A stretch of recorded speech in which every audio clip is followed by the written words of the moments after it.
महाभारत में धृतराष्ट्र कहते हैं जानामि धर्मम नच में प्रवृत्ति जानाम्य धर्मम नच में निवृत्ति। मैं जानता हूं धर्म क्या है, लेकिन पता नहीं क्यों मेरा करने का मन नहीं होता। और मैं जानता हूं मैं जो कर रहा हूं ये अधर्म है, लेकिन पता नहीं क्यों मेरा छोड़ने का मन नहीं होता। ये भी होता है गैर सत्संगी के साथ कि वो जानता है कि मैं गलत कर रहा हूं, लेकिन फिर भी नहीं मानेगा, करेगा। सत्संगी व्यक्ति जो होता है, सत्संगी व्यक्ति का मतलब जो कथा श्रवण करता है, जो ठाकुर जी की सेवा पूजा करता है, वैष्णवों को प्रणाम करता है, भगवत स्मरण करता है, भगवत नाम गाता है, ये सत्संगी।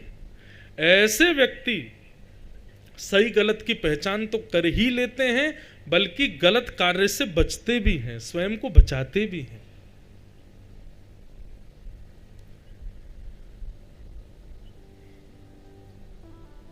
युधिष्ठिर जी रोने लगे, तब भगवान बोले अब इनको हम गीता नहीं सुनाएंगे दोबारा, अब रो रहे हैं तो कुछ तो समाधान दिलाना होगा। तब भगवान बोले चलो युधिष्ठिर तुमको कहीं लेके चलते हैं। और भगवान युधिष्ठिर आदि पांडवों को संग लेकर के पहुंच गए रणभूमि में, जहां बाणों की सैया पर लेटे हैं पितामह भीष्म, भीष्म पितामह। महाभारत के सबसे सुंदर पात्र भीष्म पितामह मुझे बहुत प्रिय हैं। मैं कथाओं में कहा करता हूं बंधुओं कि पितामह भीष्म से एक चीज सीखो। क्या? पितामह भीष्म को इच्छा मृत्यु का वरदान था। जब तक उनकी इच्छा नहीं होगी तब तक वो मर नहीं सकते।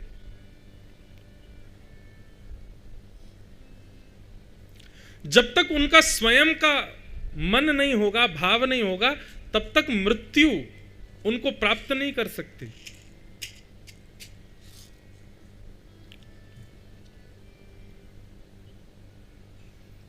रोम रोम में बाण लगा था भीष्म पितामह के, लेकिन फिर भी मरे नहीं। क्यों?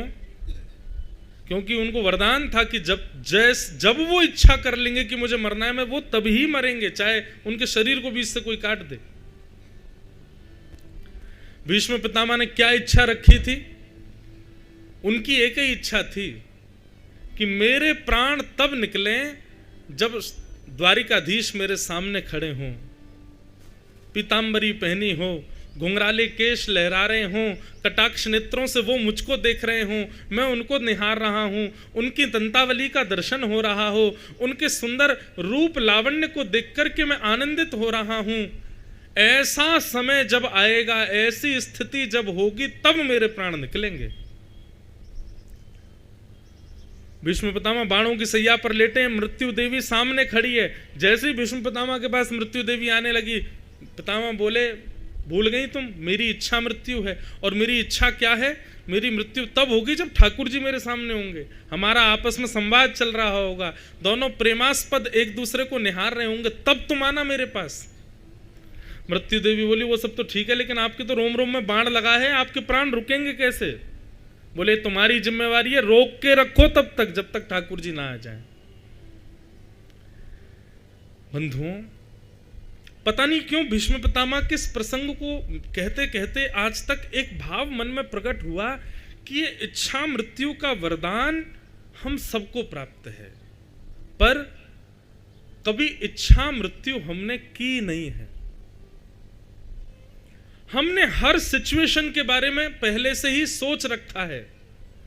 ब्याह होगा तो ऐसे रहेंगे, बच्चे होंगे तो ऐसे रहेंगे, बच्चों को ऐसे स्कूल में पढ़ाएंगे, घर यहां बनाएंगे, घर ऐसा बनाएंगे, इतना धन कमाएंगे, ऐसे रहेंगे, सब कुछ सोच रखा है पहले से। लेकिन हर उस बात को सोच रखा है जो होगी, इस बात का कोई कंफर्मेशन नहीं है। अब आपने सोच रखा है कि मैं तो MBBS लड़की से ब्याह करूंगा, और कब भगवान ना करे ब्याह ही नहीं हुआ तो, जीवन भर कुंवारे रहे तो। आपने सोच लिया कि मेरे 2 पुत्र होंगे, एक का नाम ये रखूंगा, एक, और भगवान ना करे संतान ही नहीं हुई तो। आपने हर उस वस्तु के बारे में एक्सपेक्ट कर रखा है, सोच रखा है, जिसकी प्रोबेबिलिटी 0.1% है। लेकिन जो 100% ट्रुथ है, जिसकी प्रोबेबिलिटी भी नहीं है, वो होगा ही मृत्यु। उसके बारे में कभी नहीं सोचा हमने कि वो कैसी होनी चाहिए। आइए आज की कथा में आपको सिखाते हैं कि मृत्यु कैसे प्राप्त करनी है। भीष्म पितामह, इतना तो कहना स्वामी, जब प्राण तन से निकले। जब प्राण हमारे निकल रहे हो ठाकुर जी, बस इतना कर देना, उस समय क्या हो? गोविंद नाम लेकर जब प्राण तन से निकले। हे नाथ, मेरे मुख से अनायास गोविंद गोविंद दामोदर माधवेति, श्री कृष्ण गोविंद हरे मुरारे, हे नाथ नारायण वासुदेव, ये नाम उच्चारण हो जाए। और उस समय जीवन संगनी पत्नी ना दिखे, उस समय सारी जमीन जायदाद के हकदार मेरे पुत्र पुत्री मुझको ना दिखें, उस समय मेरे मित्र बांधव सखा आदि इन सबका मुझे दर्शन नहीं करना है। ठाकुर जी बस इतनी कृपा करना, जीवन भर ये लोग मुझे दिखें, लेकिन जब मेरे प्राण निकल रहे हो ना, तब सब अदृश्य हो जाएं, बस आप दिखो मुझे। और कैसे दिखना? पीतांबरी कसी हो, मुखड़े पे एक हंसी हो, छवि मन में ये बसी हो, जब प्राण तन से निकले। हे नाथ, मेरे प्राण निकल रहे हो, बस उस समय आप कृपा कर देना। पीतांबरी पहने आप मेरे सामने खड़े हो जाना, मंद मंद मुस्कुराते रहिएगा नाथ, और मधुर मधुर वेणु की ध्वनि सुनाकर के मुझे निहाल कर देना भगवान। ये मेरी इच्छा है अंतिम। और अगर हो सके तो ऐसी कृपा कर देना, श्री गंगा जी का तट हो, यमुना का वंशीवट हो, मेरा सांवरा निकट हो, जब प्राण तन से निकले। बस नाथ, ऐसी इच्छा मृत्यु। मैं आप सबसे प्रार्थना करूं बंधुओं, जो भक्ति के पथ पर चल रहे हैं और जो ठाकुर जी के अनुभव करते हैं जीवन में, और ठाकुर जी से अत्यंत प्रेम करते हैं, वे सब आज ही निश्चित कीजिए मृत्यु कैसी होनी चाहिए। क्यों डरते हो मृत्यु का नाम सुनकर के, मृत्यु की बातें सुनकर के? डर तो उस विषय में लगता है जिस विषय का कंफर्मेशन नहीं है। ब्याह के विषय में डरो, कंफर्म ही नहीं है, कैसा होगा? बच्चों के लिए डरो, कैसे होंगे?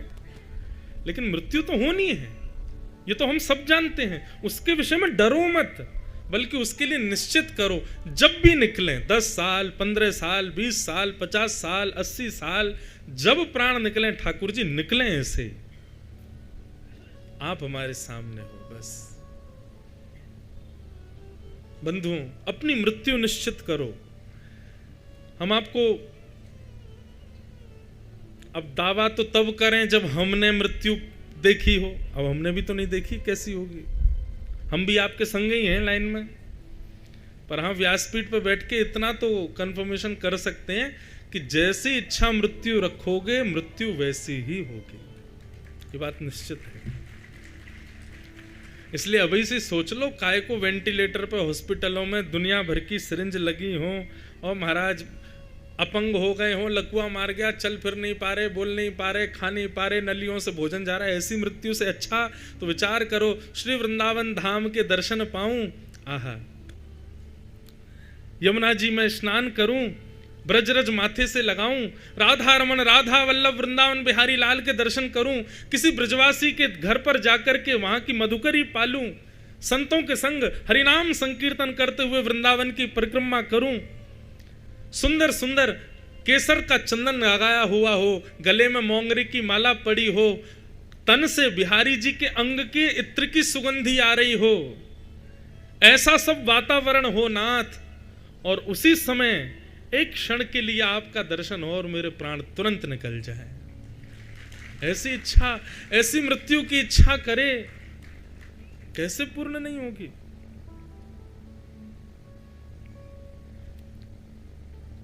रखो तो सही। लेकिन बंधुओं, इतनी विडंबना है संसार की कि कई लोग मृत्यु से इतना डरते हैं कि जैसे उन्होंने सोच लिया कि मेरे प्राण जब निकलेंगे ना तब क्या होगा, बोले मैं ओमकारेश्वर जाऊंगा, नर्मदा जी में स्नान करूंगा, नर्मदा जी का बढ़िया वंदन करूंगा, ओमकारेश्वर पर्वत की परिक्रमा करूंगा, महादेव को जल चढ़ाऊंगा, ओम नमः शिवाय का जाप करूंगा और उसी समय मेरे प्राण निकल जाएंगे। अब ये उसने सोच लिया। अब कल ही कोई व्यक्ति बोला भैया ओमकारेश्वर चल रहे हो, सोई डर गया, नहीं यार अभी नहीं, अभी तो बेटे का ब्याह करना है। तो ऐसा मत होने देना, भय मत खाना फिर उससे, क्योंकि भैया भागवत आदि शास्त्रों में इस बात को बार बार कहा है, मृत्यु से बड़ा भय कोई नहीं है हमारे लिए। हम बहुत डरते हैं मरने से, और भागवत का यह स्वरूप है कि भागवत का निरंतर श्रवण करने वाला, ठाकुर जी की निरंतर सेवा करने वाला, भगवत प्रेम में उन्मुक्त रहने वाला व्यक्ति मृत्यु से नहीं डरता, उसको मृत्यु से भय नहीं होता। तो ये परीक्षा भी है एक प्रकार से कि आपने कहीं सोच लिया कि मेरी ऐसे ऐसे मृत्यु हो और कहीं वहां का नाम भी कोई ले दे और आप घबराहट हो जाए, बोले नहीं नहीं अभी नहीं जाना, सोच रखा है लेकिन कभी जाएंगे, ऐसा नहीं। पूर्ण विश्वास रखो, प्राण वैसे ही निकला। और भाई डरना क्यों? हॉस्पिटल से ज्यादा भयभीत है क्या? हॉस्पिटल बहुत भयभीत होता है, ये वेंटिलेटर पे जाना, अटैक आ जाना, कैंसर हो जाना, ये बहुत भयभीत है। इससे अच्छा तो वृंदावन में मदमस्त होकर के नाम संकीर्तन करो। राधिका रानी जी, वृषभानु दुलारी जी, राधिका रानी जी, वृषभानु दुलारी जी, राधिका रानी जी, वृषभानु दुलारी जी, राधिका रानी जी, वृषभानु दुलारी जी। ओ सुन लो अरज हमारी हमारी, रहूं ब्रज रज को उपास उपासी, रहूं ब्रज रज को उपासी, हे उपासी, रहूं ब्रज रज को उपासी उपासी, रहूं ब्रज रज को उपासी। राधिका रानी जी, वृषभानु दुलारी जी, राधिका रानी जी, वृषभानु दुलारी जी, राधिका रानी जी, वृषभानु दुलारी जी, राधिका रानी जी, वृषभानु दुलारी जी। ओ सुन लो अरज हमारी हमारी, रहूं ब्रज रज को उपासी उपासी, रहूं ब्रज रज को उपासी, रहूं ब्रज रज को उपासी उपासी, रहूं ब्रज रज को उपासी। हे किशोरी जी, आप कृपा करो, ब्रज रज की उपासना मन में प्रकट हो। जब ब्रज के रज के प्रति उपासक बन जाऊं, ब्रजवासीन को सेवक बन जाऊं, ब्रज की उपासना मेरे चित्त में आ जाए, जब जब ब्रज जाऊं तब तब बस यही रट रहे कि बस एक दिन बिहारी जी के सामने, राधा रमन जी के सामने, राधा वल्लभ जी के सामने यमुना जल पान करते भय, ब्रज की रज में लौटते भय मेरे प्राण निकल जाए बस। हे किशोरी जी, एक कृपा कर दो। मंगला उठ यमुना तट जाऊं, मंगला उठ यमुना तट जाऊं, मंगला उठ यमुना तट जाऊं, मंगला उठ यमुना तट जाऊं। श्री राधा वल्लभ के दर्शन पाऊं,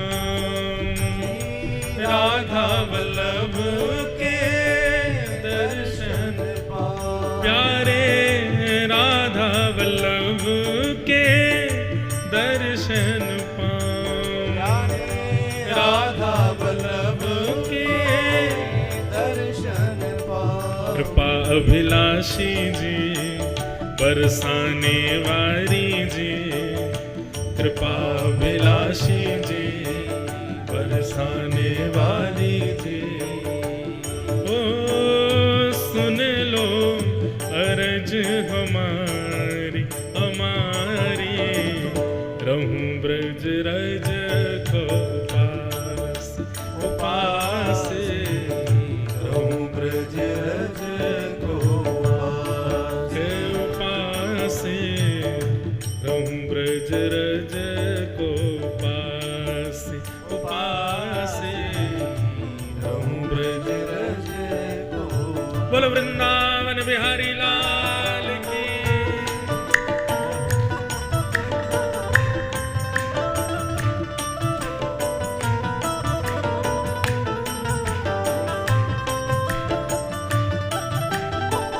श्री राधा रमण लाल की।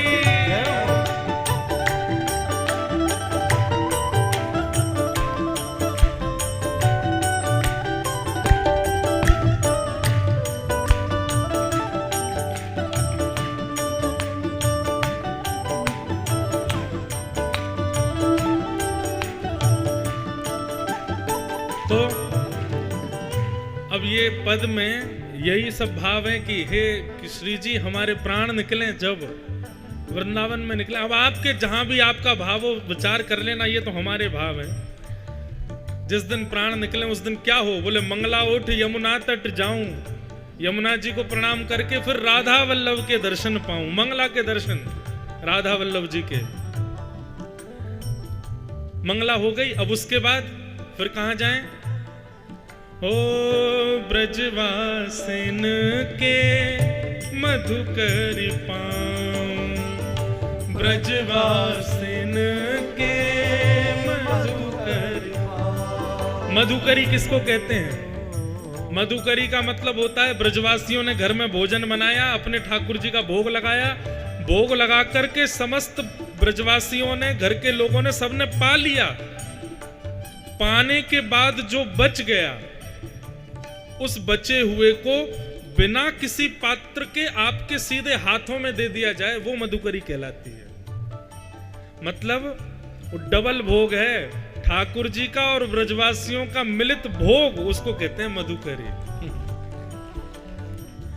ब्रजवासिन के मधुकरी पाऊं, ब्रजवासिन के मधुकरी पाऊं। और श्री राधा रमण संग नेह लगाऊं, राधा रमण संग नेह लगाऊं, प्यारे राधा रमण संग नेह लगाऊं, राधा रमण संग नेह लगाऊं। बरसाने वारी जी चरण अभिलाषी जी, बरसाने वारी जी चरण अभिलाषी जी, ओ सुन लो अरज हमारी हमारी,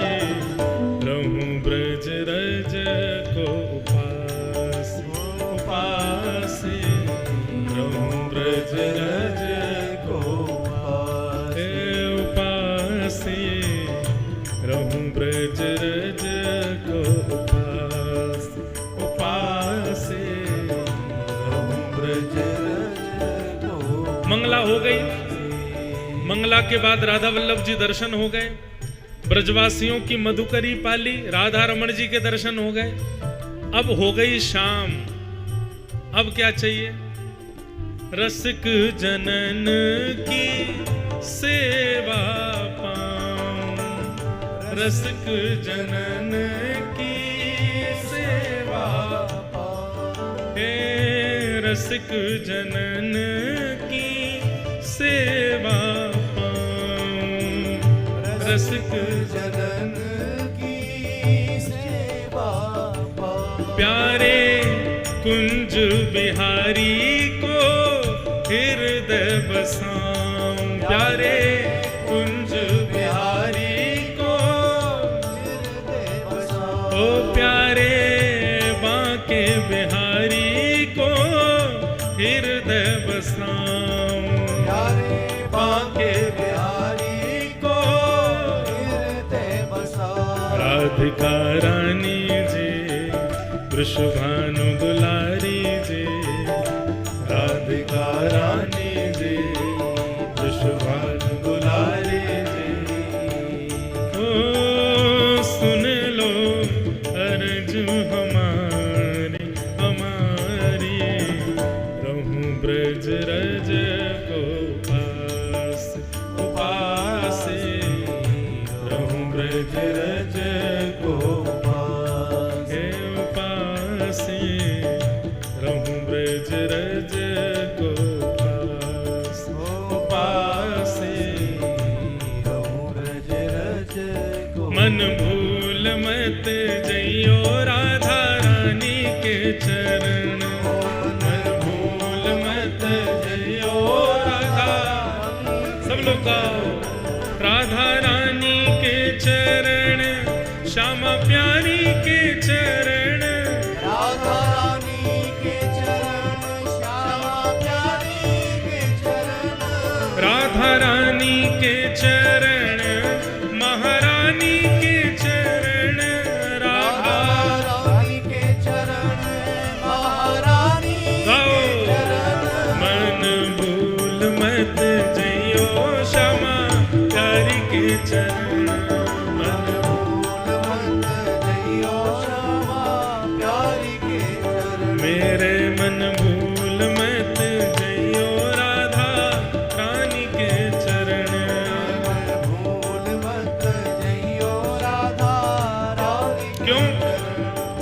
वृषभानु की किशोरी वो तो गैया हूते भोरी, वृषभानु की किशोरी वो तो गैया हूते भोरी, वो वृषभानु की किशोरी वो तो गैया हूते भोरी, वृषभानु की किशोरी वो तो गैया हूते भोरी। प्रीत जान के हूँ थोड़ी तोहे राखेगी शरण, प्रीत जान के हूँ थोड़ी तोहे राखेगी शरण, प्रीत जान के हूँ थोड़ी तोहे राखेगी शरण, प्रीत जान के हूँ थोड़ी तोहे राखेगी शरण। मेरे मन भूल मत जइयो राधा रानी के चरण, मन भूल मत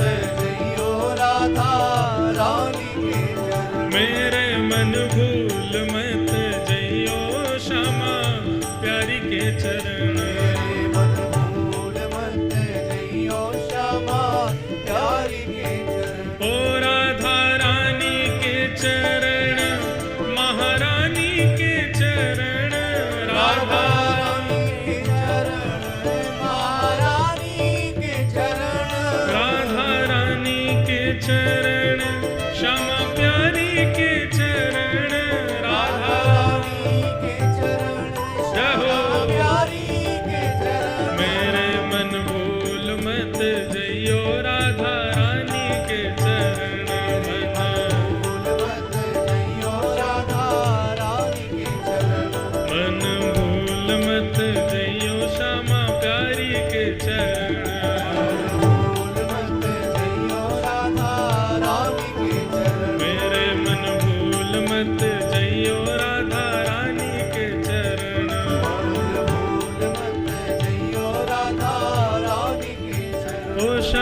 प्यारी के चरण, श्यामा वृषभानु दुलारी के चरण, बरसाने वारी के चरण, कीरत सुख प्यारी के चरण, ओ राधा रानी के चरण, ओ महारानी के चरण, हरिदास दुलारी के चरण, कीरत सुख प्यारी के चरण, वृषभानु दुलारी के चरण, बरसाने वारी के चरण, मिलने वारी के चरण, ओ राधा रानी के चरण, राधा रानी के चरण, राधा रानी के चरण, ओ श्यामा प्यारी के चरण, ओ राधा रानी के चरण, जय जय श्री राम।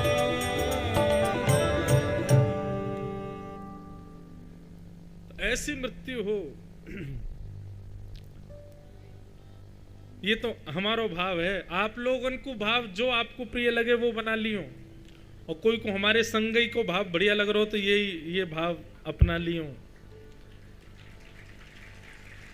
मंगला उठ यमुना जी जाऊं, खंडवा से पहुंच जाओ सीधे वृंदावन। और महाराज सुबह मंगला मतलब भोर में ही पहुंच गए, यमुना जी में स्नान कर लिए, यमुना जल पान कर लियो। और मंगला में सबसे अद्भुत दर्शन हो में हमारे श्री राधा वल्लभ लाल जी के। श्री राधा वल्लभ के दर्शन पाऊं, फिर वाक्य बाद ब्रजवासिन के मधुकरी पाऊं, और मधुकरी पाके श्री राधा रमण संग नेह लगाऊं। तीसरो, अब शाम हो गई, मंगला हो गई, राजभोग है गयो, अब संत जनन की सेवा पाऊं, रसिक जनन की सेवा पाऊं, श्री कुंज बिहारी को हृदय बसाऊं। तीनों ठाकुर विराज गए। अब अंतिम पंक्ति जो इस पद की है, हम कहते हैं ना, हम जो भी पद लिखते हैं ना वो हमारे लाल जी लिखवाते हैं, तो इसलिए हम छाप भी लाल जी की छोड़ते हैं पदों में।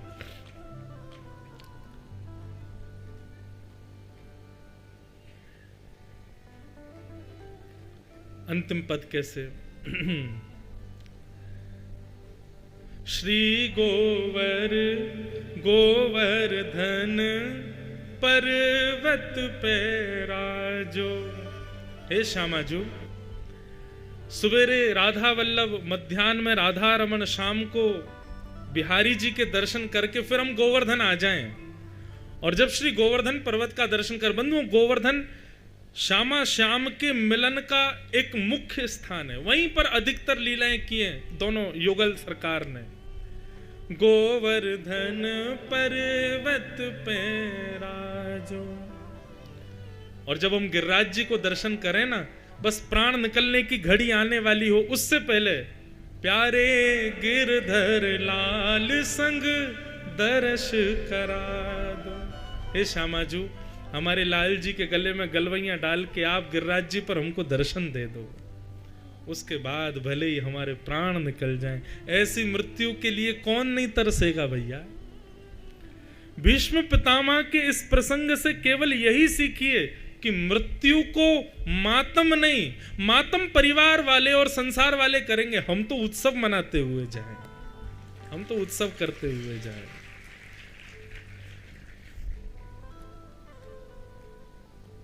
ऐसा भी नहीं है कि चलो इस बार रोते हुए चलेगा, अगली बार हंसते हुए, एक ही बार जाना है, हंसते हंसते जाएंगे, उत्सव मनाते हुए जाएंगे। श्री राधा रमण, राधा वल्लभ, बांके बिहारी, गिरधर लाल, सबको बिल्कुल महाराज बिल्कुल अपने आप से लपेट करके जाएंगे।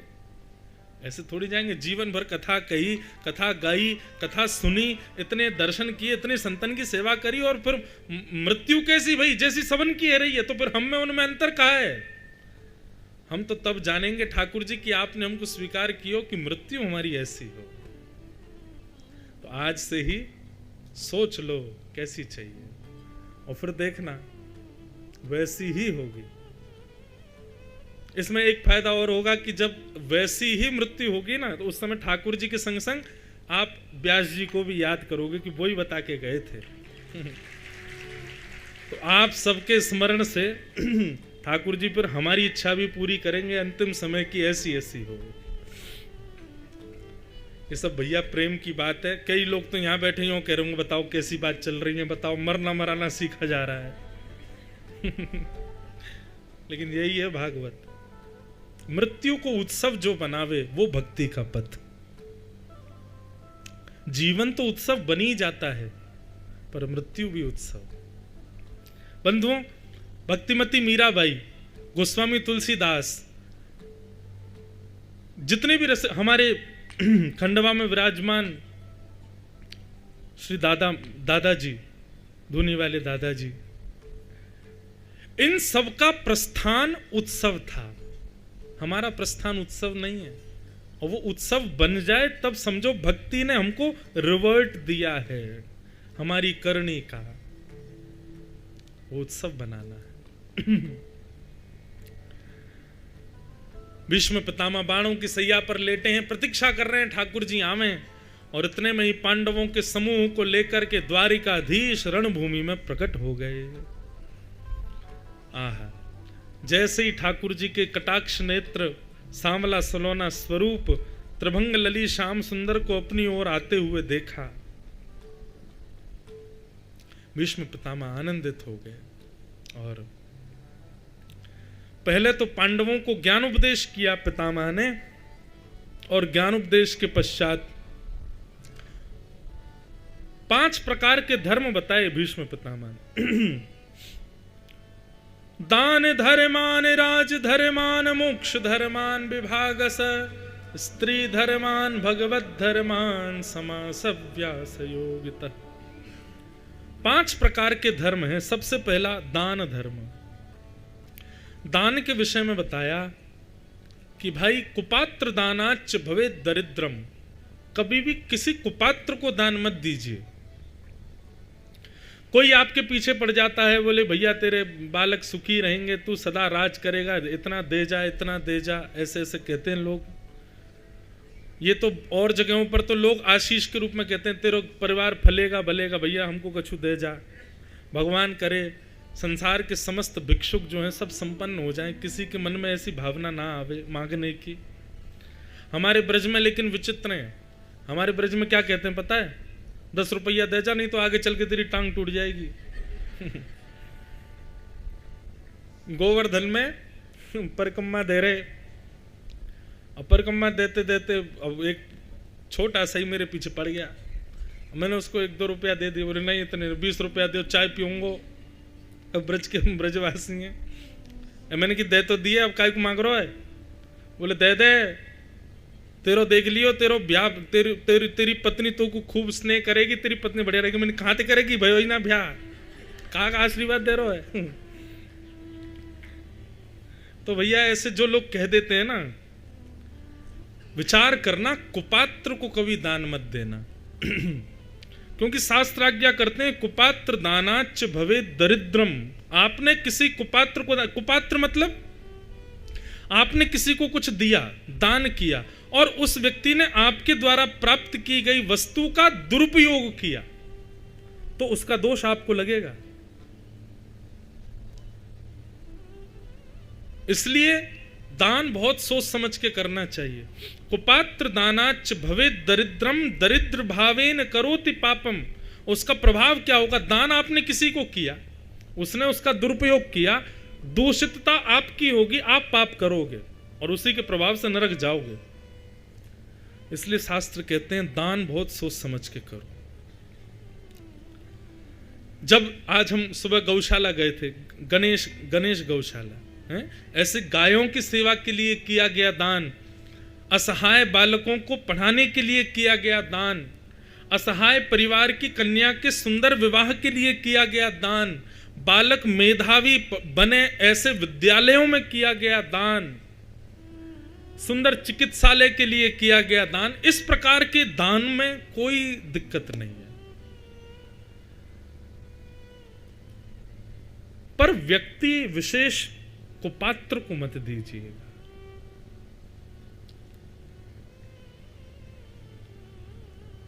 क्योंकि कुपात्र को दान देने से आपकी स्थिति खराब होगी। कुपात्र दानाच्च भवेत् दरिद्रम। दान धर्म, राजधर्म बताया। राजधर्म का अर्थ है पॉलिटिक्स, राजधर्म। बोले राजधर्म क्या है? बोले राजधर्म में छल कपट झूठ ये सब चलता है। ये सब अगर नहीं करेंगे तो वो राजा बन ही नहीं पाएंगे, तो थोड़ा बहुत तो उनको करना पड़ता है और इसका उनको दोष नहीं लगता।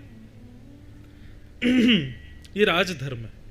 ये बात हमारे आपके समझने की नहीं, ये तो भीष्म पितामह युधिष्ठिर को समझा रहे हैं कि तू रो क्यों रहा है कि तूने अपने भाई को मार दिया, अपनों को मार दिया। अरे भाई, ये राजधर्म में ये चलता है, करना पड़ता है, इसलिए राजधर्म है। दान धर्म, राजधर्म। फिर बताया मोक्ष धर्म। मोक्ष धर्म किसे कहते हैं बंधुओं? मुक्ति की प्राप्ति। मुक्ति का मतलब क्या होता है? मुक्ति का मतलब पुनरपि जननम पुनरपि मरणम पुनरपि जननी जठरे शयनम, इस चक्र से बच जाना, इसको मुक्ति कहते हैं। पुनर्जन्म न विद्यते, एक बार मृत्यु के पश्चात फिर पुनर्जन्म ना होना, इसको मुक्ति कहते हैं। और ये मुक्ति मिलती कैसे है? बोले बारी मृथे घृत होत वरु सिकताते बरु तेल, बिनु हरि भजन न भवत रहे। हरि के भजन के बिना आपको मुक्ति नहीं मिलेगी। हरि का भजन करना पड़ेगा, खूब हरिस्मरण करना पड़ेगा, खूब नाम जप करना पड़ेगा, खूब भगवान का स्मरण करना पड़ेगा। उन सब का प्रभाव ये होगा कि अंतिम श्वास निकलते समय हरि नाम मुख पर आएगा, तब मुक्ति मिलेगी। बंधुओं, एक बात कहें, जीवन भर किए गए नाम, जीवन भर किए गए जाप, ये सब व्यर्थ हो जाएंगे यदि आपने अंतिम श्वास में भगवान नाम नहीं गाया तो। आप कहेंगे तो महाराज जी फिर जीवन भर क्यों, अंतिम श्वास में ही बोल लेंगे। और वो सबसे ज्यादा दुर्लभ है। अंत राम कहीं आवत नहीं, अंत में भगवान नाम आएगा नहीं। तो फिर ये बात आ जाती है, तो फिर तो जीवन भर नाम जप का क्या फायदा? अब हमको क्या पता कि अंत कब आएगा? तो इसमें दो भाव हैं। पहला भाव तो अंतिम क्षण कभी भी आ सकता है, इसलिए हर क्षण नाम बोलते रहो, हर क्षण भगवत स्मरण करते रहो। जिस प्रकार आपने भोजन कितना किया ये कभी नहीं गिनते, श्वास कितनी ली कभी नहीं गिनते, जल कितना पिया कभी नहीं, ऐसे ही अपनी दिनचर्या में अत्यंत उपयोगी भगवान के नाम को बनाओ।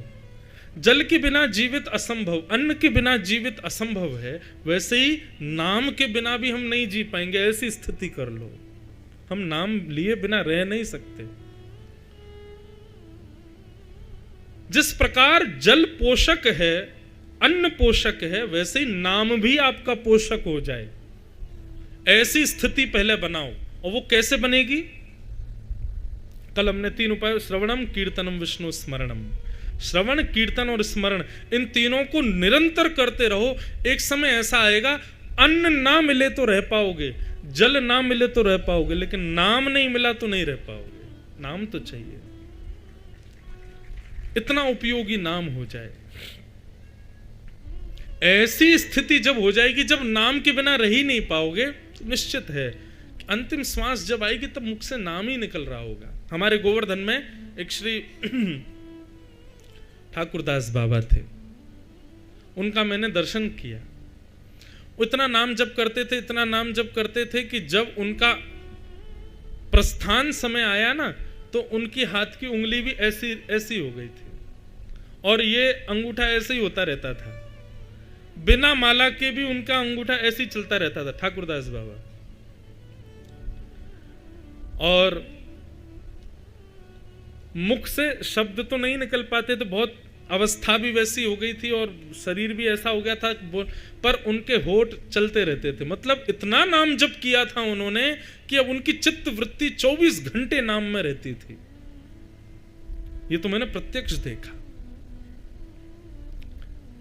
जब भगवत धाम प्रस्थान कर गए तब भी उनका अंग ऐसा ही था, नाम लेते हुए।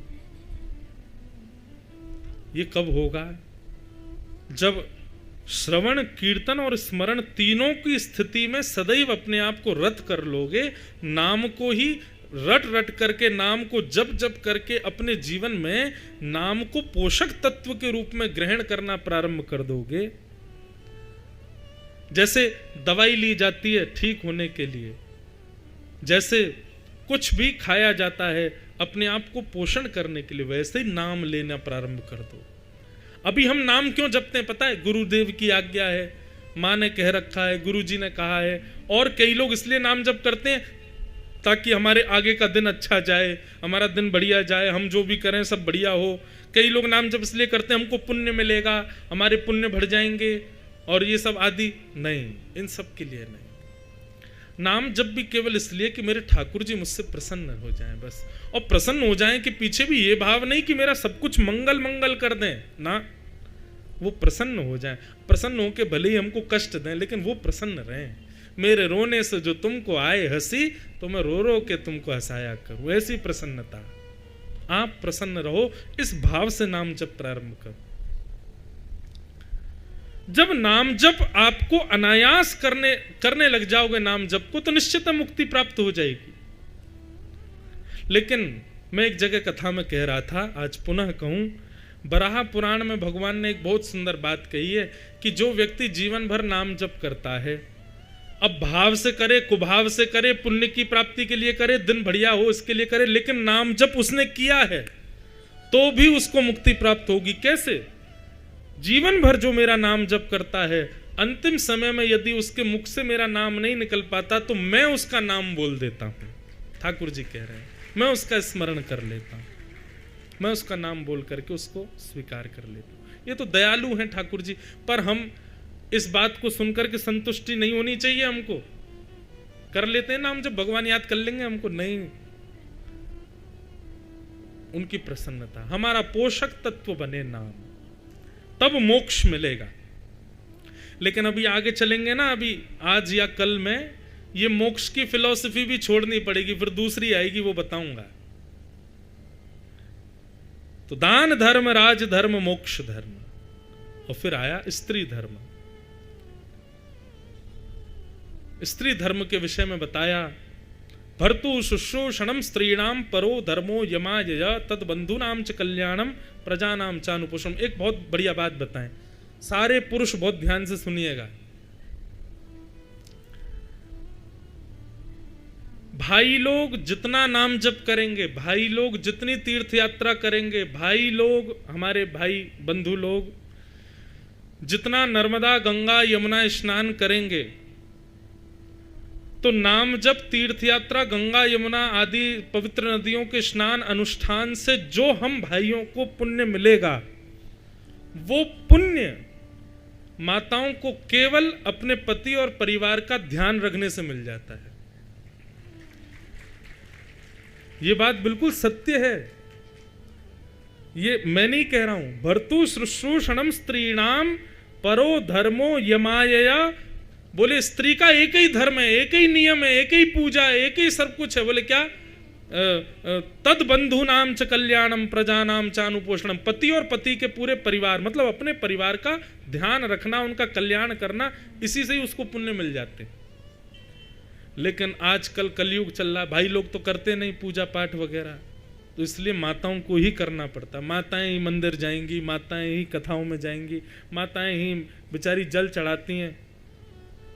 सोचो उनका पुण्य कितने लेवल को पार कर गया होगा। उनको तो वैसे ही पुण्य मिलता है पति बच्चों का ध्यान रखने से, और वो ये सब करती होंगी तो उनको कितना पुण्य मिलता होगा।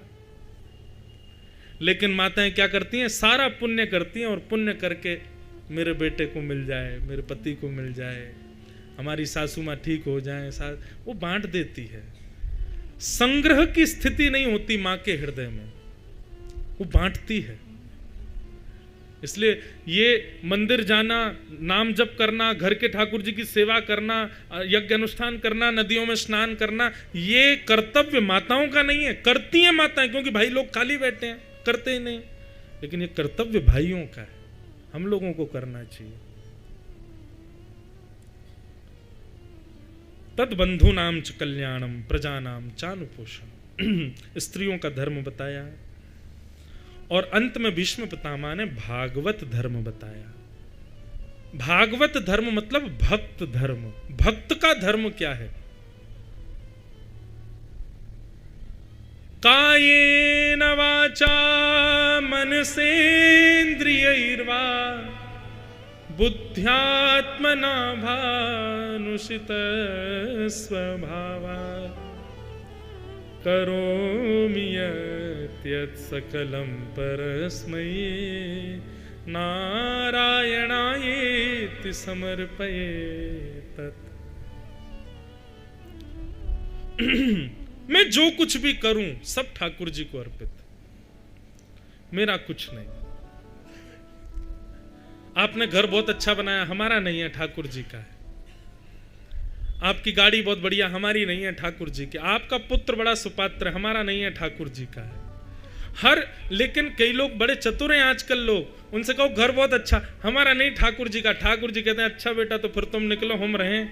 स्वीकार है? नहीं हो पाएगा स्वीकार। गाड़ी बहुत बढ़िया, ठाकुर जी के, ठाकुर जी कहते तो तुम रहो, पैदल चलो, हम आएंगे गाड़ी में। स्वीकार है? नहीं। हम बोलने में भक्ति दिखाते हैं लेकिन स्वीकारिता में भक्ति नहीं होती है, यह भी गलत है। स्वीकार करो। हाँ, गोस्वामी तुलसीदास जी ने रामचरितमानस में एक चौपाई लिखी, सिया राम मैं सब जग जानी, करहूं प्रणाम जोरी जुग पानी। पूरे विश्व को सिया राम में जान करके सबको प्रणाम करो, गोस्वामी जी ने लिखा। और लिख करके जैसे ही काशी विश्वनाथ भगवान का दर्शन करने जा रहे थे तो आगे एक नंदी आ गया, बैल। अब बैल मार्ग में आ गया तो गोस्वामी तुलसीदास जी उसको ह करके हटाने लगे और उसको धक्का देने लगे। धक्का दे करके बेचारे को हटा दिया, गए महादेव का दर्शन करके लौट के आए। जैसे ही मानस जी खोली तो ये चौपाई अंतर ध्यान हो गई, गायब हो गई। गोस्वामी जी बोले हमने लिखी, गायब कैसे हो गई? फिर से लिखी, सिया राम मैं सब जग जानी, करो प्रणाम जोर जुग पानी। इतने में ही महादेव प्रकट हो गए। बोले जो करते नहीं हो वो लिख क्यों रहे हो? जो तुम्हारी करनी में नहीं है उसको तुम लिख क्यों रहे हो? लिखिए भी मत। अरे महादेव नहीं, मैं सब में ठाकुर। बोले अच्छा, आज सुबह नंदी मिला था, मैं ही था वो, और तुमने तो ह करके और जैसे जानवर को हटाते हटा दिया हमको। हमको लगा तुमने चौपाई लिखी है तो निश्चित है कि तुम हमको नंदी में भी देख लोगे, लेकिन वहां भी तुमने एक जानवर को देखा। गोस्वामी जी के नेत्र सजल हो गए, बोले जय हो भगवान। मैं वास्तव में देख चुका था आपको, लेकिन मैं ये प्रमाण जानना चाह रहा था कि मैंने जो लिखा है वो वास्तविक है कि नहीं। और आपने आकर के उसकी वास्तविकता सिद्ध कर दी। आपने आकर के बता दिया कि हाँ सिया राम मैं सब जग जाने, सब में सिया राम है। ये आपने प्रकट हो गए। इसी के लिए तो मुझे पता तो चल गया था, वो नंदी में से सुगंधी आपकी आ रही थी, लेकिन फिर भी मैंने जबरदस्ती इसलिए हटाया ताकि इस बात को प्रमाणित करने के लिए आप आओ। ठीक वैसे ही बंधुओं, जो कहते हो उसको स्वीकार भी करो। भागवत धर्म कहता है काया से, वचन से, मन से, बुद्धि से मैं जो कुछ भी करूं सब ठाकुर जी को अर्पित, सब ठाकुर जी को अर्पित। मेरा श्रेय है, मेरा है, ऐसा नहीं। लेकिन कहते तो 90% लोग हैं सब ठाकुर जी का है, पर यदि ठाकुर जी कभी आ जाएं अपना हिस्सा लेने तो हम उनको भी अदालत ले जाएंगे, केस कर देंगे उन पर। हमें इतने खतरनाक हैं हम लोग। इसलिए बहुत गनीमत मानो कि आप कहते हो कि घर ठाकुर जी का, तो ठाकुर जी मन ही मन सोच रहे होंगे कोई बात नहीं बेटा, हम नहीं आएंगे। किसी दिन आके मांग लिया ना अपना अधिकार, ये तुमने हमारे नाम कर रखा है, नहीं देंगे हम। लेकिन भागवत धर्म का अर्थ क्या है? तेरा तुझको अर्पण क्या लागे मेरा, ओम जय जगदीश हरे। सब कुछ आपका है नाथ। मैं जो कुछ भी सत्कर्म कर रहा हूं, हाँ पाप कर्म सारे मेरे हैं, सत्कर्म सारे आपके हैं। ये मेरी क्षमता नहीं है करने की। इस प्रकार भीष्म पितामह ने पंच धर्म समझाए और फिर भीष्म पितामह ने स्तुति गाई। बहुत सुंदर स्तुति है भीष्म स्तुति। एक बात कहें बंधुओं, मैं पूरी स्तुति शायद मैंने वर्षों से नहीं गाई भीष्म पितामह की, लेकिन मैं आप लोगों से एक बात कहना चाहूंगा, जिन लोगों को भगवत दर्शन की इच्छा है मृत्यु से पहले कि हे नाथ प्राण बाद में निकले, पहले आपका दर्शन हो जाए, वे लोग आज से ही भीष्म पितामह की स्तुति का नित्य पाठ करना प्रारंभ कर दो। हम भागवत जी के मंच पर बैठे भीष्म पितामह की स्तुति बोल रहे हैं, दावे से कह रहे हैं भीष्म पितामह जिम्मेवारी ले लेंगे कि आपके प्राण बाद में निकलेंगे। ठाकुर जी चाहे आप हवाई जहाज में हो चाहे ट्रेन में हो, ठाकुर जी आ जाएंगे, प्रत्यक्ष दर्शन जरूर देंगे। ये इन स्तुतियों में ये सामर्थ्य है कि ठाकुर जी को आपके सामने प्रकट कर सकते हैं। इसलिए भीष्म पितामह की स्तुति YouTube पे सब डली हुई है, आप वहां से ढूंढ करके हम बहुत छोटे थे तब की गाई हुई है हमारी भीष्म स्तुति। आप लोग भी भीष्म स्तुति का नित्य पाठ करना प्रारंभ कर दो, बहुत सुंदर स्तुति है। 2-4 श्लोक हम गा देते हैं। श्री भीष्मोवाच इत्मतिरुपकल्पिता वितृष्णा भगवत सात्वत पुंगवे विभुम्ने स्वसुखमुपगते क्वचिद्विहर्तुं प्रकृतिमुपेयुषि यद्भवप्रवाह त्रिभुवनकमनं तमालवर्णं रविकरगौरवराम्बरं दधाने वपुरलककुलावृताननाब्जं विजयसखे रतिरस्तु मे वद्या युधितुर्गर्जो विधुम्न विश्व कचलुलितश्रमवार्यलङ्कृताशे मम निशितशरैर्निकायुरक्ष्णा मम निशितशरैर्विभिद्यमानः त्वचि विलसत् कवचेस्तु कृष्ण आत्मा सपदि सखिवचो निशम्य मध्ये निज परयोर्वलयोरतं निवेश्य स्थितवत परसै निकायुरक्ष्णा तवति पार्थ सखेरत ममास्तु।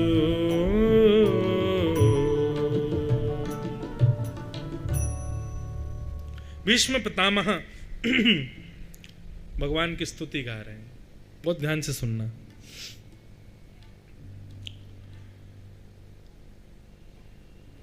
आज हम कथा करने के लिए आ रहे थे तो एक वैष्णव हमको मिले, वो बोले महाराज जी ठाकुर जी का मैनेजमेंट के बारे में थोड़ा बताइएगा, इतना अच्छा ठाकुर जी मैनेज करके चलते हैं सब कुछ।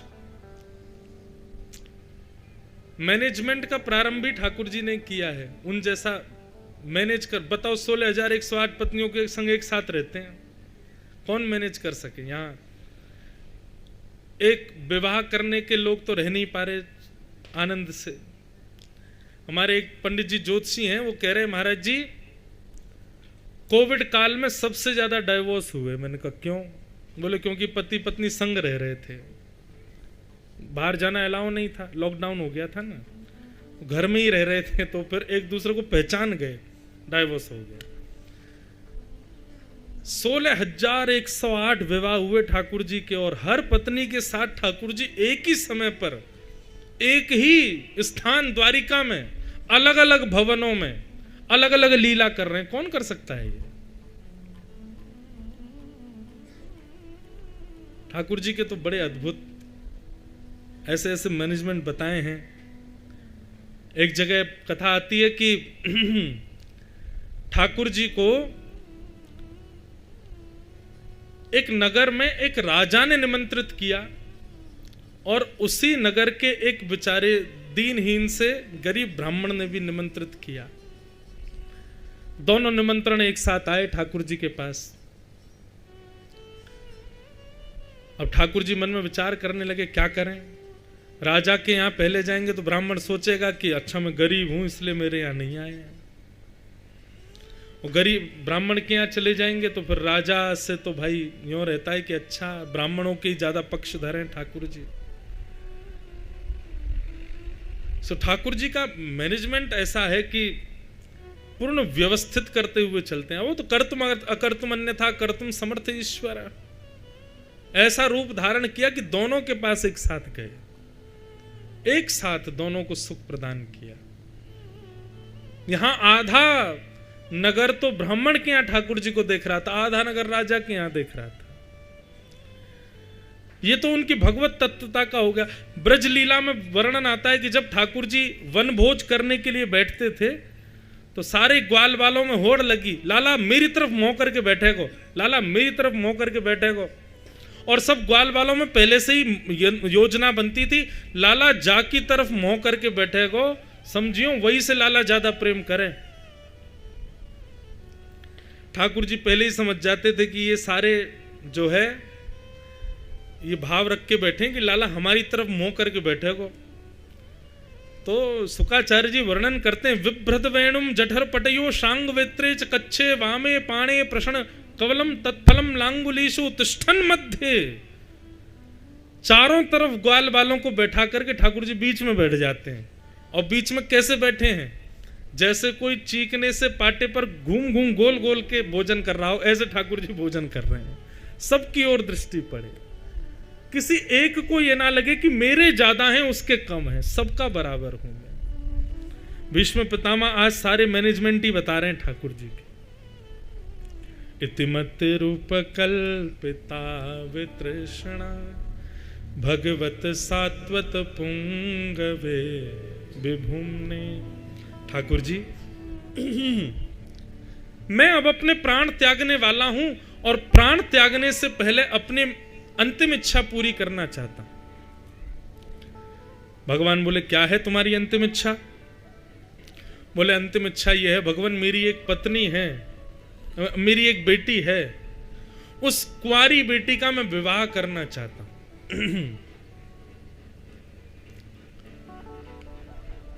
सब लोग इधर देखो, यहां देखो, आपके भी ढोल नगाड़े बजेंगे। पहले कथा सुनो। ठाकुर जी जीवन में आ जाएं तो जीवन भर ढोल नगाड़े बजेंगे। अब यहां सुनो कथा। तो भीष्म पितामह भगवान से कह रहे हैं कि प्रभु मेरी एक कुंवारी बेटी है, मैं उसका ब्याह करना चाहता हूं। भगवान ने जैसे ही सुना, भीष्म पितामह बोले मेरी बेटी। भगवान बोले हे भीष्म पितामह, तुम तो बाल ब्रह्मचारी हो, तुम्हारा तो ब्याह ही नहीं हुआ कभी, तुमने तो कभी विवाह किया ही नहीं, तुम्हारी संतान कब हो गई? और तुम्हारी संतान हो गई और हम लोगों को कानों कान खबर भी नहीं है। अब चलो भैया, कहीं होगी तुम्हारी पत्नी, बाहर ही उसका जीवन यापन चल रहा होगा, बताओ कहां है तुम्हारी बेटी, कौन है बेटी, किससे ब्याह करना है, सब बताओ, हम कर देंगे तुम्हारी अंतिम इच्छा पूरी। तब भीष्म पितामह कहते हैं मेरी बेटी का नाम है मति और मेरी बुद्धि में रहती है वो। और प्रभु ये मेरी नहीं, हर संसार की जीवात्मा को आपने एक बेटी दे रखी है, मति। बेटी कौन? जो पिता को अपनी ओर रिझा करके रखे, पिता को अपनी बात मनवाती रहे, उसको बेटी कहते हैं। हमसे सारे काम कौन करवाता है? मति तो करवाती है। तो ये मति ही हमारी बेटी है ठाकुर जी। मैं इस मति रूपी कुंवारी बेटी का ब्याह करना चाहता हूं, लेकिन सौभाग्यशाली है ये मति रूपी बेटी कि इसके लिए एक ही सुयोग वर है और वो है श्री कृष्ण। जिसने अपनी मति का विवाह श्री कृष्ण से कर दिया उसकी मति प्रसन्न है। बंधुओं एक बात सुनिएगा, भक्ति में आप 4 घंटे ठाकुर जी के आगे बैठते हो कि आप 2 घंटा सेवा करते हो, आप कौन सा इत्र लगाते हो, मंदिर कैसा बनवाते हो, सोने के सिंहासन, ये सब जरूरी नहीं है। पर आप 10 मिनट भी ठाकुर जी के आगे बैठते हो तो आपका प्रस्तुतिकरण कैसा है भक्ति का, उससे ठाकुर जी प्रसन्न होते हैं। भीष्म पितामह चाहें तो सीधे सीधे बोल सकते हैं कि ठाकुर जी मैं अपनी मति आपके चरणों में अर्पित करना चाहता हूं, लेकिन नहीं, भूमिका क्या बनाई, मेरी एक बेटी है, कुंवारी है, उसका ब्याह करना चाहता हूं। और जब ठाकुर जी ने बताया तो बताया कि मति रूपी बेटी है और मति रूपी बेटी का ब्याह आपसे करना चाहता हूं। प्रस्तुतिकरण, स्तुति तो वही है, लेकिन उस स्तुति को, उस भाव को आप प्रस्तुत कैसे करते हो ठाकुर जी के आगे, ठाकुर जी उससे प्रसन्न होते हैं।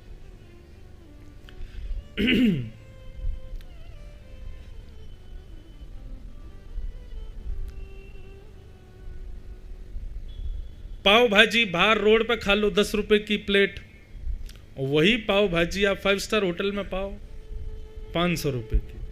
क्यों? किसका पैसा है? प्रस्तुतिकरण का। वो प्रस्तुत कैसे किया गया, ऑफर कैसे किया गया, उससे पैसा बढ़ गया, मोल बढ़ गया उसका।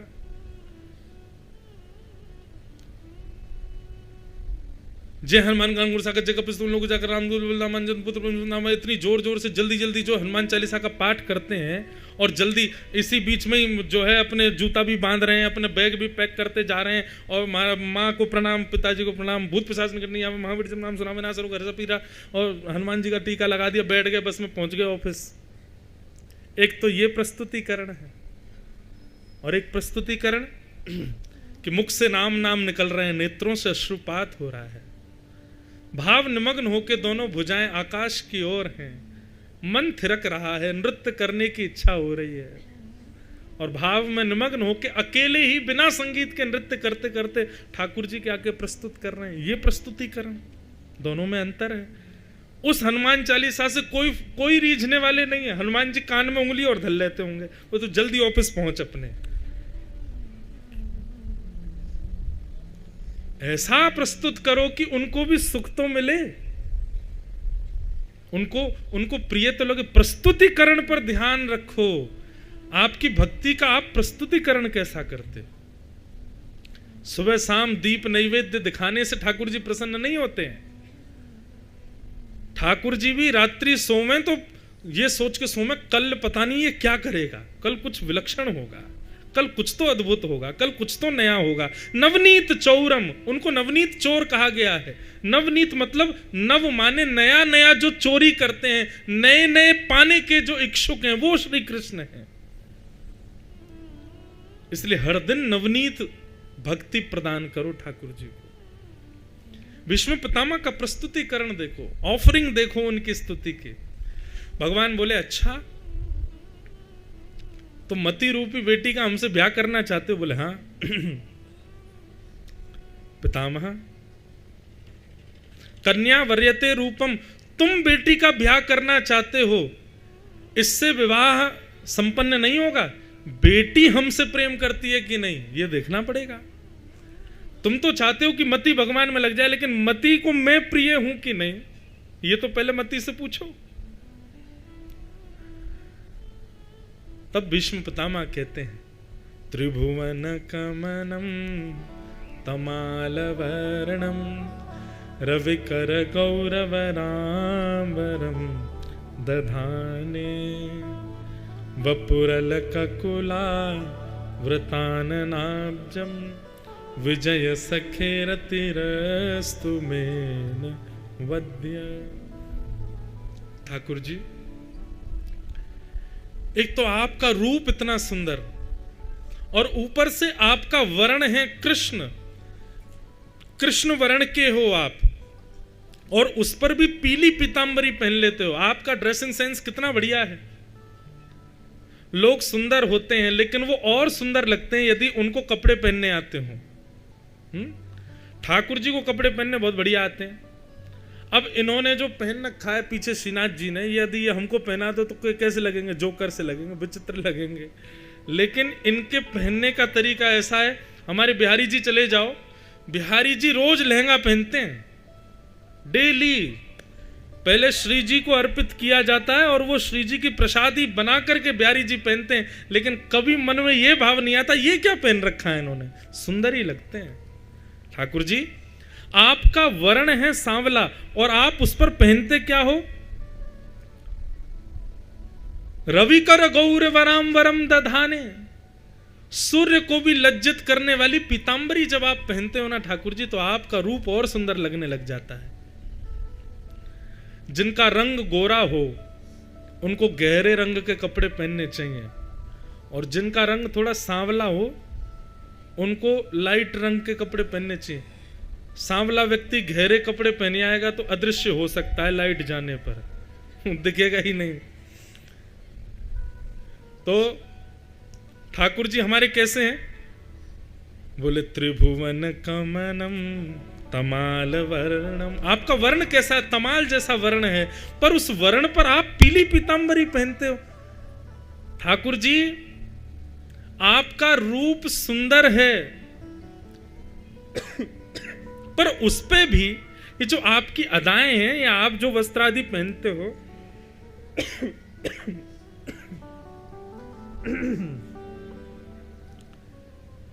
कौन नहीं रीझेगा आपके रूप पर? मेरी बेटी को तो आप प्रिय हो, मेरी बेटी से आप ब्याह करो। पहली बात हो गई। भगवान बोले केवल सुंदरता देख करके बेटी को ब्याहना नहीं चाहिए। दामाद सुंदर है, केवल इसी बात से काम नहीं चाहिए। सुंदरता का क्या, बाकी के गुण भी होने चाहिए। भीष्म पितामह बोले आप जिस गुण का नाम लोगे मैं वही गुण आप में दिखा दूंगा, बताइए। भगवान बोले सुंदरता से काम नहीं चलेगा, शौर्य भी होना चाहिए। ऐसा होना चाहिए दामाद को कि कल को ऊंच नीच आवे जीवन में तो बेटी की रक्षा करे। भीष्म पितामह कहते हैं युधितुर गर्जो विधुम्न विश्वक कचलुलित श्रम वार्यलंकृतास्ये मम निशित शरैर्विविद्यमान त्वचि विलसत् कवचेस्तु कृष्ण आत्मा। प्रभु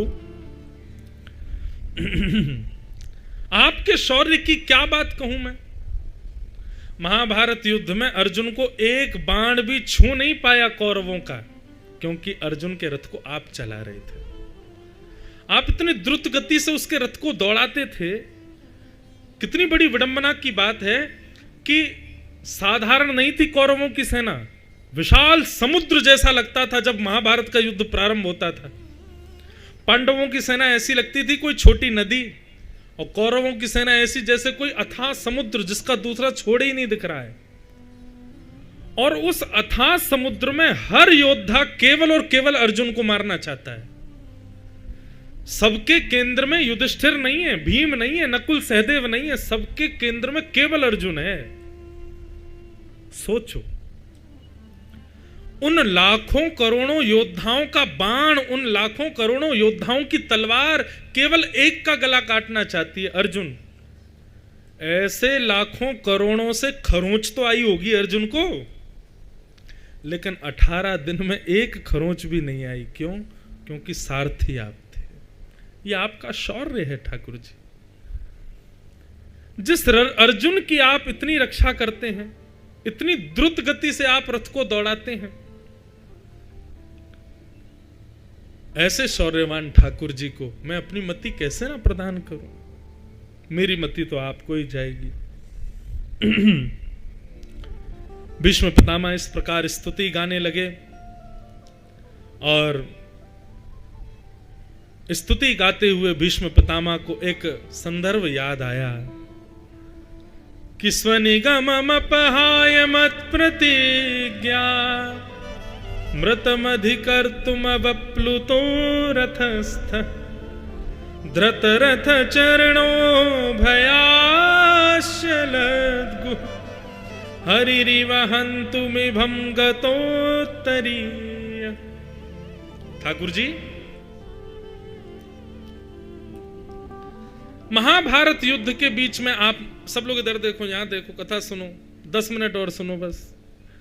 आपने जैसे ही प्रतिज्ञा धारण की कि मैं शस्त्र धारण नहीं करूंगा, भगवान ने महाभारत युद्ध में जब दुर्योधन और अर्जुन दोनों मांगने के लिए आए तो भगवान बोले एक तरफ हमारी सेना, एक तरफ अकेले हम, लेकिन हमारी शर्त है कि हम शस्त्र नहीं उठाएंगे। तो दुर्योधन ने सीधे कहा मुझे सेना दे दो। बिना शस्त्र के एक योद्धा को ले जाने से क्या फायदा? केवल आप खाने के लिए जा रहे हो क्या महाभारत युद्ध में, या दिन रात आरती करवाने जा रहे हो, सुख संपत्ति घर आवे, जय जगदीश हरे? ठाकुर जी बोले भैया ये बात तो हमारी पक्की है, हम शस्त्र नहीं उठाएंगे। और ये बात आप सब में घोषणा कर देना कि द्वारिकाधीश कृष्ण जिस पक्ष में जाएंगे शस्त्र नहीं उठाएंगे। दुर्योधन सेना लेकर के चला गया। जब दुर्योधन लौट करके आया तब भीष्म पितामह ने उससे पूछा, ए दुर्योधन तू सेना लेकर के आया, कृष्ण नहीं आए हमारे पक्ष में? दुर्योधन बोला अरे उनको लाके फायदा भी क्या था, उन्होंने तो प्रतिज्ञा ली है कि वो शस्त्र नहीं उठाएंगे। मैंने सोचा एक व्यक्ति को ले जाऊं, वो भी निहत्था व्यक्ति, क्या फायदा था? इसलिए वो चले जाएं पांडवों के पास। अरे पितामह खुश हो जाइए, देखो इतनी सेना द्वारिका की सब हमारी तरफ से युद्ध करेगी, वहां अकेले कृष्ण हैं, वो भी बिना शस्त्रों के। भीष्म पितामह बोले बेटा क्वांटिटी तेरे पास आई है लेकिन क्वालिटी वहीं गई है। आजकल का मानव भी ऐसा ही है, क्वांटिटी ज्यादा चाहिए, क्वालिटी चाहे रद्दी हो जाए। लेकिन पांडवों के पास भले क्वांटिटी नहीं थी, एक ही थी, लेकिन क्वालिटी थी, श्री कृष्ण थे। इसलिए कम लो लेकिन क्वालिटी देख करके लो। यह बात हर चीज में लागू है, भक्ति में भी लागू है। भीष्म पितामह बोले लेकिन अब आनंद आएगा, यदि वे प्रतिज्ञाबद्ध हैं तो मैं भी प्रतिज्ञा धारण करता हूं। वासुदेव कर चक्र न धरहि तो तुमको मुख न दिखाऊं, लाजत है मेरी गंगा जननी में शंतनु सुत न कहाऊं। यदि महाभारत युद्ध में श्री कृष्ण ने शस्त्र धारण नहीं किया तो मेरे प्राण जब निकलेंगे तो मेरा शव उल्टा गिरेगा, किसी को अपना मुख नहीं दिखाऊंगा मैं। और मेरे नाम के आगे से शंतनु सुत गंगा पुत्र ये नाम हटा दीजिएगा। मैं घोषणा करके कहता हूं यदि मैंने वासुदेव कृष्ण के हाथों में शस्त्र धारण नहीं करवाए तो। महाराज प्रतिज्ञा ले ली भीष्म पितामह ने। अब महाभारत युद्ध प्रारंभ हुआ। 5 दिन तक तो भीष्म पितामह पीछे खड़े रहे, धनुष बाण उठाए ही नहीं उन्होंने, केवल ठाकुर जी का दर्शन कर रहे थे, कैसे रथ को इधर ले जाते हैं कभी उधर ले जाते हैं। यहां पे भीष्म पितामह ने वर्णन किया है। भीष्म पितामह कहते हैं मैं युद्ध थोड़ी कर रहा था। भगवान ने पूछा कि तुम पांडवों के पक्ष में क्यों नहीं रहे, तुम कौरवों के पक्ष में क्यों गए? तो भीष्म पितामह कहते हैं बोले प्रभु पांडवों के पक्ष में आता तो या तो आपके दाएं खड़ा होता या बाएं खड़ा होता, और दाएं बाएं से केवल आपका आधा आधा अंग दिखता, मुझे तो पूरा देखना था, इसलिए मैं सामने खड़ा हुआ, इसलिए मैं कौरवों के पक्ष में गया ताकि आप मुझे पूरे दिख सको। तो भीष्म पितामह युद्ध थोड़ी कर रहे हैं, वो तो केवल ठाकुर जी का रूप देख रहे थे, वो ठाकुर जी की चतुराई देख रहे थे। ये रथ कैसे दौड़ाते हैं, ये कैसे कोई धनुष बाण से बाण निकलता है, कैसे अर्जुन को बचा लेते हैं, ये सब देख रहे थे भीष्म पितामह। लेकिन 5 दिन के बाद जब कौरवों की सेना कम होने लगी तो दुर्योधन ने भीष्म पितामह से कहा प्रभु हमें तो ऐसा लगता है हमारा अन्न खाते हो लेकिन भला चाहते हो आप पांडवों का। भीष्म पितामह को ये बात सुन के क्रोध आ गया। बोले तूने ऐसा क्यों कहा? बोले 5 दिन हो गए आपने अभी तक धनुष नहीं उठाया अपना। भीष्म पितामह बोले कल से महाभारत युद्ध का नेतृत्व मैं करूंगा। और सुन ये बात तूने जो कही है ना, हमारा अन्न खाते हो भला चाहते हो उनका, तेरे को मरने का बहुत डर लग रहा है ना, तुझे ऐसा लगता है कि तू हार जाएगा, तू मर जाएगा। सुन मैं रात्रि को भजन करने बैठता हूं, अपने संपूर्ण जीवन के भजन बल को मैं देने को तैयार हूं। अर्धरात्रि में अपनी पत्नी को कहना आकर के मुझे प्रणाम करे, मैं दोनों बर्द हस्त रख करके अपने संपूर्ण जीवन का बल दे दूंगा, अखंड सौभाग्यवती भव का आशीर्वाद दे दूंगा। नहीं मरेगा तू, और किसी में सामर्थ्य नहीं, ब्रह्मा भी आकर के तुझे हरा नहीं सकते। दुर्योधन बोला मैं यही तो चाह रहा था, आप ऐसा कुछ करो। अब तो दुर्योधन इतना निष्फिक्र हो गया, उसको ये बात पता थी कि अब रात्रि में मेरी पत्नी को अखंड सौभाग्यवती का आशीर्वाद मिलेगा, और फिर तो चाहे मैं लेटे लेटे धनुष बाण चलाऊं फिर भी मरूंगा तो हूं नहीं। लेकिन बात चल रही थी भीष्म पितामह और दुर्योधन के बीच, लेकिन कान खड़े हो गए श्री कृष्ण के। बोले अच्छा, हमारे रहते हुए ये हो जाए, ये संभव नहीं है। रात्रि में ठाकुर जी को नींद नहीं आई और मन में सोचने लगे, भानुमति पहुंच के आशीर्वाद, यदि उसने भीष्म पितामह का आशीर्वाद एक बार मिल गया तो भक्त के आगे मेरी हार है, मैं भगवान होकर के भी पांडवों को नहीं बचा पाऊंगा फिर।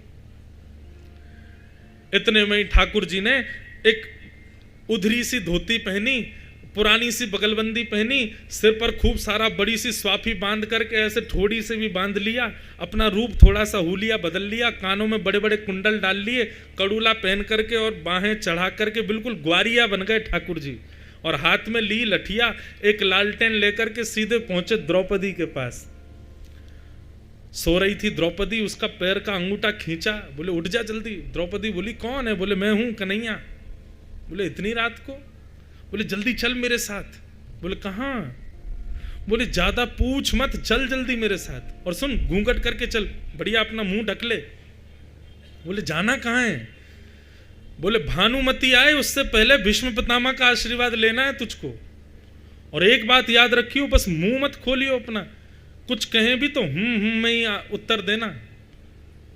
और भीष्म पितामह कुछ पूछेंगे भी नहीं ज्यादा, भाई बहू है, बहू से ज्यादा बात थोड़ी करेंगे, तू बस करना बस। हाँ, और अगर भीष्म पितामह पूछे कौन आया साथ में, ज्यादा ही पूछने लगे फिर तो उत्तर देना पड़ेगा, तो कह देना ग्वारिया आया है, गैया चराता हमारी, मैं राखी बांधती हूं, मैंने कहा भीष्म पितामह का आशीर्वाद लेना तो मेरे संग चला आया, ऐसे करके बात टाल देना, ये मत बताना कि मैं आया हूं।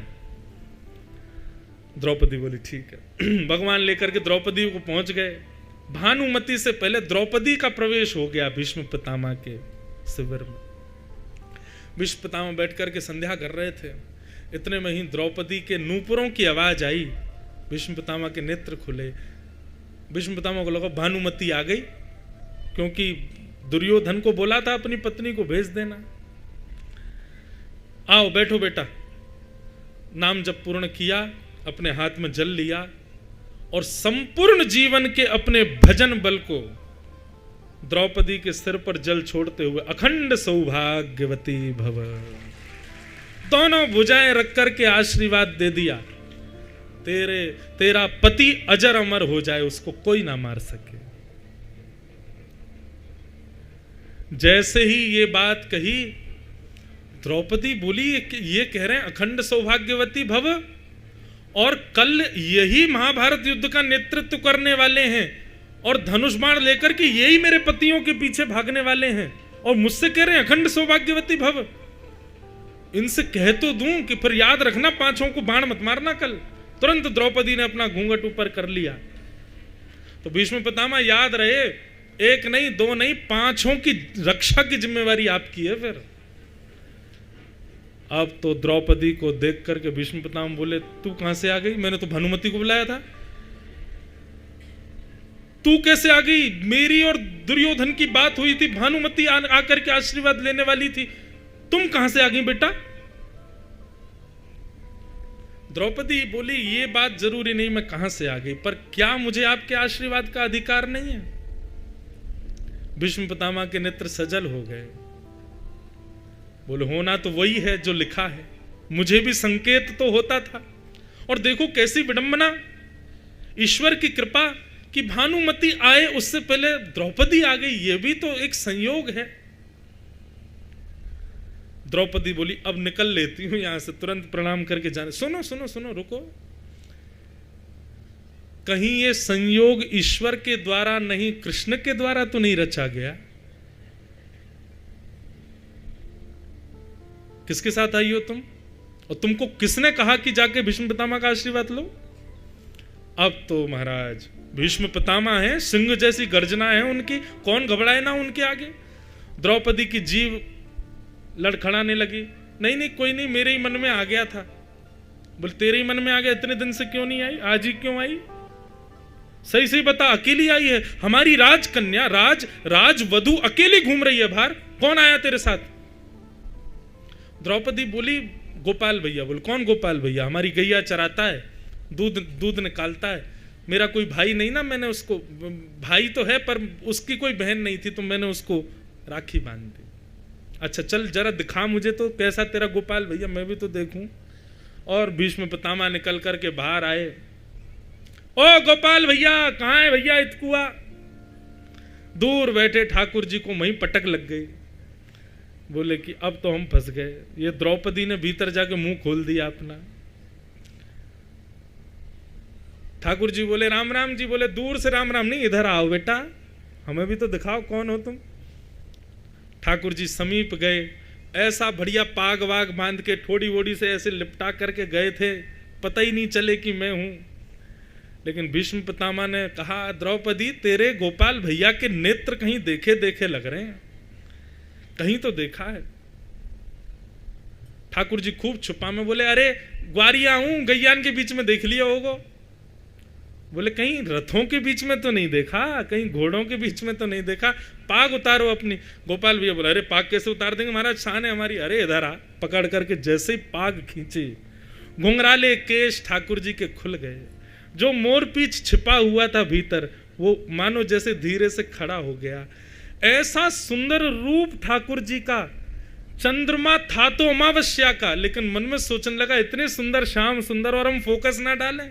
तुरंत पूर्णिमा का चंद्रमा प्रकट हो गया, ठाकुर जी का रूप भीष्म पितामह के सामने। आनंदित हो गए भीष्म पितामह। भीष्म पितामह के नेत्र लाल पड़ गए, लेकिन मंद मंद मुस्कुरा रहे हैं। वारे कन्हैया, ये तू ही कर सकता है कि भानुमति द्रौपदी में बदल जाए, ये तेरी ही लीला है। कल से महाभारत युद्ध का नेतृत्व मैं करने वाला हूं। हे द्रौपदी, मैंने तुझे आशीर्वाद दिया है, अखंड सौभाग्यवती भव। तेरे सामने जिम्मेवारी देता हूं कि पांचों की रक्षा ये करेगा। अगर पांचों को खरोंच भी लगे तो मेरे पास मत आना रोती हुई, क्योंकि आशीर्वाद मैंने दिया, लेकिन जिम्मेवारी भी तेरे सामने इसको दे दी मैंने। अब ये बचाएगा पांचों को, कैसे बचाएगा वो इसके ऊपर है। ऐसा कहकर के भीष्म पितामह तो भीतर चले गए। द्रौपदी बोली भैया आप इतने दुखी क्यों हो रहे हो, आप बचा लेना ना। बोले तू नहीं जानती है, ये भीष्म पितामह अपनी प्रतिज्ञा पूरी करेगा। इसने प्रतिज्ञा ले रखी है कि मेरे हाथ में शस्त्र उठवाना है इसको।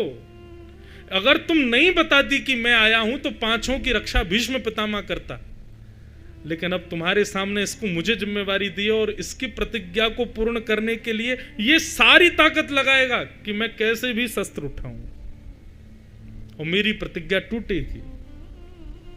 और भगवान की प्रतिज्ञा टूटने का मतलब है पृथ्वी बीच से फट जाएगी, नूतन प्रलय हो जाएगा, पूरे विश्व का नाश हो जाएगा उसी समय जिस दिन ठाकुर जी अपनी प्रतिज्ञा तोड़ दें। ठाकुर जी बेचारे सोच रहे थे चैन की नींद सोऊंगा, रात भर नींद नहीं आई, अब क्या करें। दूसरे दिन भीष्म पितामह ब्रह्म मुहूर्त में ही उठ गए। महाराज आज अपने घोड़ों को स्वयं लगा रहे हैं, अपने तस्कर को स्वयं संभाल रहे हैं, अपने बाणों को स्वयं पहना रहे हैं। पूरे युद्ध भूमि में पहले ही योद्धाओं के आने से पहले ही भीष्म पितामह घूम घूम करके देख आए, यहां से इसको मारूंगा, यहां से उसको मारूंगा, सब पहले ही नियोजित कर दिया। योद्धाओं के आने से पहले ही भीष्म पितामह रणभूमि में खड़े हैं। सूर्योदय होते ही जैसे ही युद्ध का नाद हुआ, पहला बाण प्रत्यंचा पर भीष्म पितामह ने चढ़ाया, आकाश की ओर करते हुए जैसे ही पांडवों की ओर छोड़ा, एक में से अनेक बाण निकले और 5 दिनों में जितनी सेना कौरवों की नष्ट हुई थी, एक बाण में भीष्म पितामह ने उतनी पांडवों की सेना खत्म कर दी। ये तो एक बाण था। भीष्म पितामह बोले अब बचा इन पांचों को कैसे बचाएगा। और महाराज भीष्म पितामह युद्ध भूमि में आज मानो जैसे लग रहा था सूर्य श्वेत वर्ण के होकर के आ गए हों सबको मारने के लिए। आज ठाकुर जी घबरा रहे हैं युद्ध भूमि में। तभी भीष्म पितामह ने एक चक्रव्यूह बनाया और उस चक्रव्यूह में फंस गया अर्जुन का रथ। अर्जुन को केंद्र में लेकर के प्रत्यंचा बाण पर चढ़ा करके जैसे ही अर्जुन को केंद्र में लिया, भगवान सोचने लगे भीष्म पितामह का बाण है, जितनी द्रुत गति से मेरा रथ चलता है उतनी ही द्रुत गति से इनका बाण है। यदि ये लगा तो इतना समय भी नहीं मिलेगा कि मैं भगा सकूं रथ को। ठाकुर जी ने नेत्र बंद कर लिए, प्रतिज्ञा तोड़नी पड़ेगी।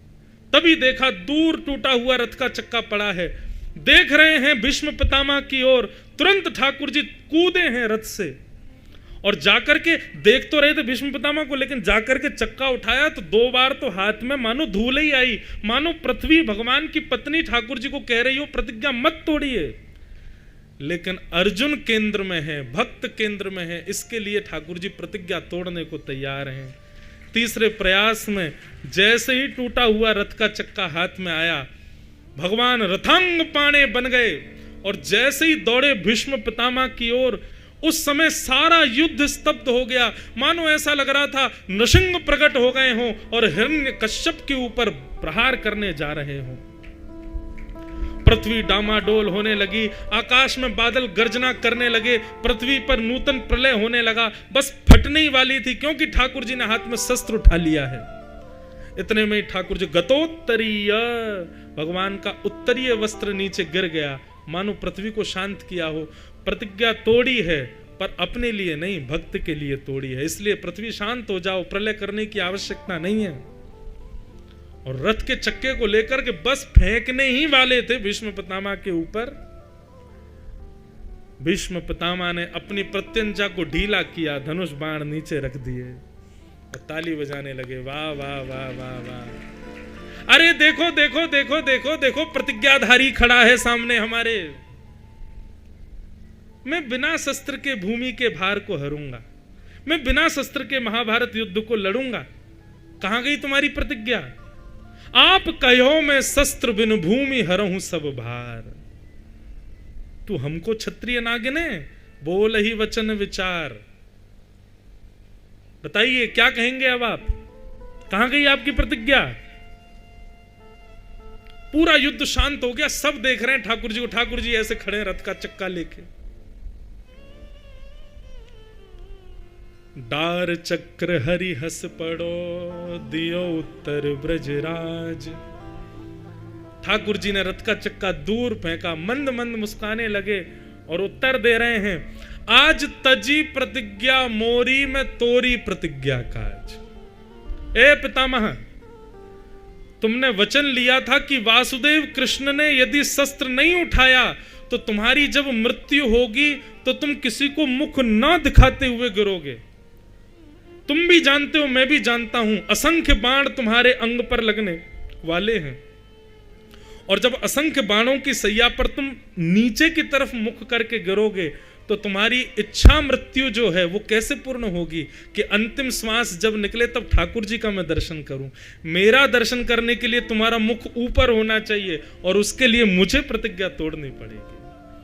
आज तजी प्रतिज्ञा मोरी में तोरी प्रतिज्ञा काज। लुट गए भीष्म पितामह।